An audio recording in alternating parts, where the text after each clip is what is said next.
Last night, we told you the details about that horrible boat accident in the Bay. And tonight, we are learning more about the people who were involved, all of whom had stories to tell. They have loved ones, friends, people who are struggling to understand how this could have happened to their family. And tonight, the Coast Guard has officially called off the search for the 3 people who are still missing. Well, this accident happened around 3:30 Tuesday afternoon, as we've told you. 20 people were on board a 50-foot cabin cruiser, the Volare, based out of Stockton, when it went down into the bay. This happened about 600 yards from Alcatraz Island. 13 people were safely rescued. 3 others were hurt, but they are at home recovering now. 1 person and a dog died.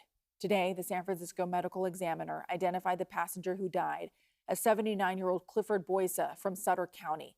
His younger brother, John, owns and captained the boat. Clifford was a reserve deputy for the Sutter County Sheriff's Office, and they tell us his years of dedication and commitment to public safety will not be forgotten.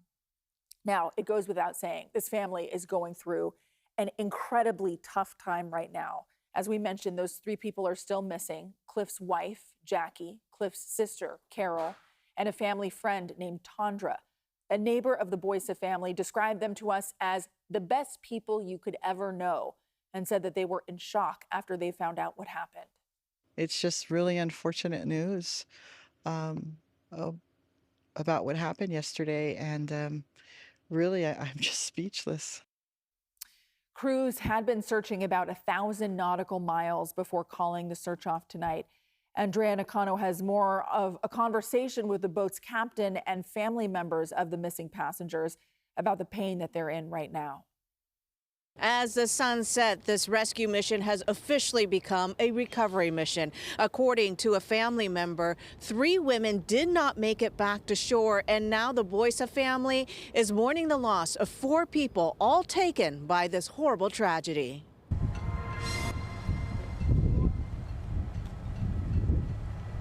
A Coast Guard ship was fueling up Wednesday night to make one last trip out to San Francisco Bay to search for survivors. A memorial cruise to remember a loved one tragically ended as the boat took on water, sinking it to the ocean floor. I was really struggling with this whole time, and it's hard to put into words.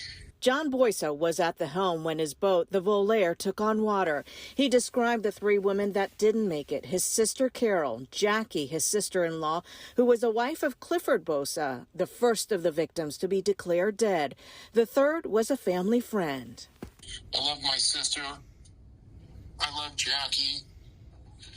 They were a part of our family Jackie was part of her. There's a group with my sister.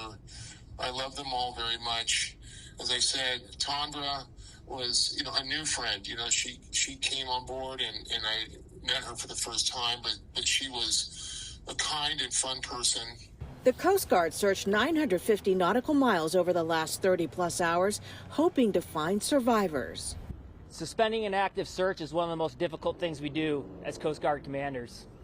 I don't take that responsibility lightly at all. The Coast Guard closely tracked tides, currents, and weather conditions to find any signs of life. The most likely scenario is that the 3 people were trapped on board. There is a high possibility that individuals could have been trapped inside the vessel. We've done survivor debriefs, and we do know that individuals were in the main deck and potentially below deck, so we know there were folks there.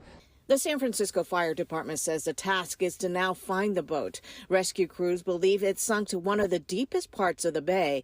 Once they find the boat, underwater drones will be used to see if it's structurally sound enough to bring it up. It's at an extreme depth that our divers cannot go past, so we're going to have to look for a specialized company that can help with the recovery and help lift the boat. The Coast Guard says once the boat is found, it'll look into exactly why the boat capsized. Some witnesses reported seeing smoke coming from the boat, but authorities say there is no evidence of a fire.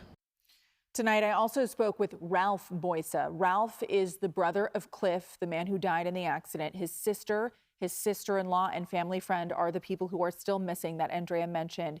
His family was out on the boat scattering the ashes of Ralph's late daughter when this happened, just compounding tragedies. Now, Ralph wasn't on the boat. He couldn't make the trip. He was home in Washington State at the time.